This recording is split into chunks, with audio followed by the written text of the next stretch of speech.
Welcome to Coming Home, the podcast about the journey back to ourselves. I'm Alex. And I'm Ben. Today, we're exploring a concept that's surrounded by myths, the ultimate quest to self love. It's a great topic because the term itself can be so confusing. Yeah, Like when you hear self love, you might picture either a very commercialized hashtag self care moment, like right. a bubble bath, or, you might worry it's a slippery slope into narcissism. Exactly. But what we're discussing today is something much, much deeper. Mm, It's not a final destination you arrive at, right. but an active, ongoing relationship you practice with yourself. Think of it like a commitment built on three pillars: Okay. respect, compassion, and responsibility. Oh, I love that framing. It really takes the pressure off. Yeah. It's not about, feeling amazing about yourself all the time. Mm, It's about how you respond to yourself when you don't feel amazing. It's about cultivating an inner friend yes. rather than an inner critic. And this is the bedrock. Okay. When this relationship is strong, it changes everything.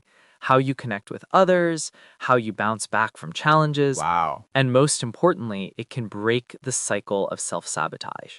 So let's make this more concrete with the work of Dr. Kristen Neff, Oh, yeah. her leading researcher in self-compassion. Yes, her work is a game changer because it's so practical. Mhm. She breaks self-compassion down into three core elements. The first is self-kindness versus self-judgment. Right. It's simple. When you make a mistake, do you meet yourself with warmth and understanding Yeah. or with harsh criticism? The second is common humanity versus isolation, and this one is huge. So big. When we fail, we often feel totally alone, like as if we're uniquely flawed. Yes. But self-compassion reminds us that making mistakes and being imperfect is just the shared human experience. Right. It connects us, it doesn't isolate us. And the third one, mindfulness versus over-identification, is about learning to observe our difficult emotions without becoming them. Yeah. So instead of being lost in a storm of anxiety, Right. you learn to say, I see you, anxiety. You are a storm, but you are not me. Wow. It gives you that critical space to breathe.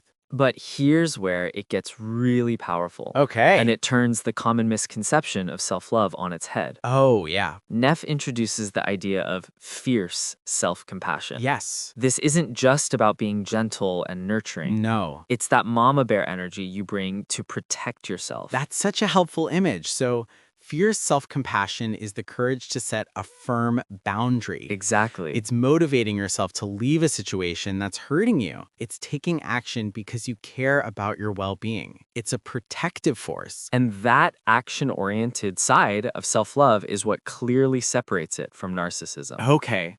A lot of people hold back from practicing self-love because they fear it's selfish. Right. But the research draws a very, very clear line. Right. So narcissism is fundamentally about seeking superiority and external validation. You need Yeah. applause, you need to feel better than.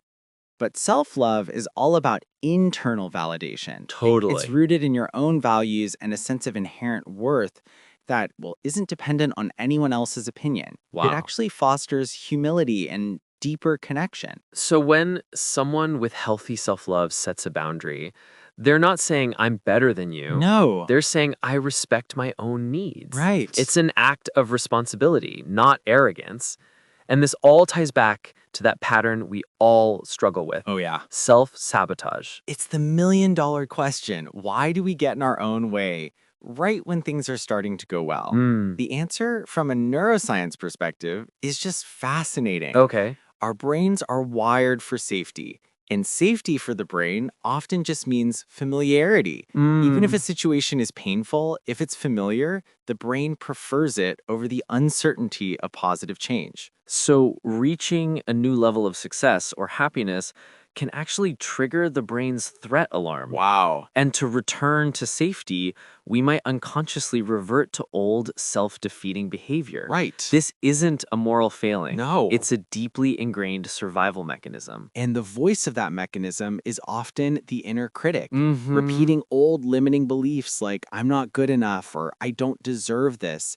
but we don't have to be controlled by it. Right. This is where tools from cognitive behavioral therapy, CBT, come in. The first step is what we talked about, mindfulness. Yeah. Just simply noticing the thought without believing it. The next step is actively challenging it through something called cognitive restructuring.